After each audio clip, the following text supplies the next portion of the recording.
Hello hi സുഹൃത്തുക്കളെ, നമ്മളിന്നൊരു പുതിയ വീഡിയോയുമായിട്ടാണ് വന്നിരിക്കുന്നത്. നമ്മൾ റൂഫ് വർക്ക് ചെയ്യുമ്പോൾ കോടിയും പറ്റും ഒക്കെ എങ്ങനെ കട്ട് ചെയ്യാമെന്നാണ് നോക്കുന്നത് കേട്ടോ. നമ്മളിതിന് എത്രയാണ് ചരിവ് വയ്ക്കുന്നതെന്ന് നോക്കിക്കഴിഞ്ഞാൽ 3-1.5 സ്ക്വയർ ട്യൂബെങ്കിൽ 1.5 മുതൽ 2 ഇഞ്ച് വരയ്ക്കും നമ്മളിതിന് ചരിവ് കൊടുക്കും. അപ്പോൾ ആ ചരിവ് നമ്മൾ കൊടുക്കണതിൽ അതേ എത്രയാണോ നമ്മളത് കൊടുക്കുന്നത് അത് തന്നെയായിരിക്കണം ഈ സൈഡ് പറ്റ് കട്ട് ചെയ്യുന്ന വീതിയും നമ്മൾ കട്ട് ചെയ്യേണ്ടത്. ഇപ്പോൾ നമ്മൾ കൊടുത്തിരിക്കുന്നത് 2 ഇഞ്ചാണ്. അപ്പോൾ അതേ 2 ഇഞ്ച് തന്നെയാണ് ഇങ്ങോട്ട് നമ്മൾ മാർക്ക് ചെയ്ത് ആ 2 ഇഞ്ച് മാർക്ക് ചെയ്ത് അതിൽ കൂടെയാണ് നമ്മൾ കട്ട് ചെയ്യണത്. അപ്പോൾ ഈ പറ്റിൻ്റെ അതേ 2 ഇഞ്ചിൽ തന്നെ കട്ട് ചെയ്യുമ്പോൾ ഇപ്പോൾ നമ്മൾ ഇങ്ങനെയാണ് കട്ട് ചെയ്യണത്. നിങ്ങൾ നോക്കിക്കോ, ഇതെങ്ങനെയാണ് കട്ട് ചെയ്യണമെന്ന് നോക്കട്ടെ.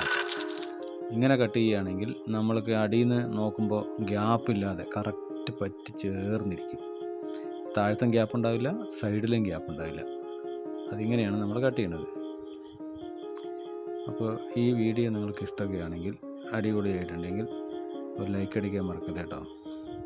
ഈ വീഡിയോ ആദ്യമായിട്ടാണ് കാണുന്നതെങ്കിൽ ഒരു സബ്സ്ക്രൈബും കൂടെ ചെയ്യുകയാണെങ്കിൽ അടിപൊളിയായിരിക്കും. അപ്പോൾ നമ്മൾ ഇതേപോലെയുള്ള നല്ല അടിപൊളി വീഡിയോയുമായിട്ട് ഇനിയും വരുന്നതായിരിക്കും. അപ്പോൾ അടുത്ത നല്ലൊരു വീഡിയോയുമായി കാണുന്നതായിരിക്കും. Okay, bye bye.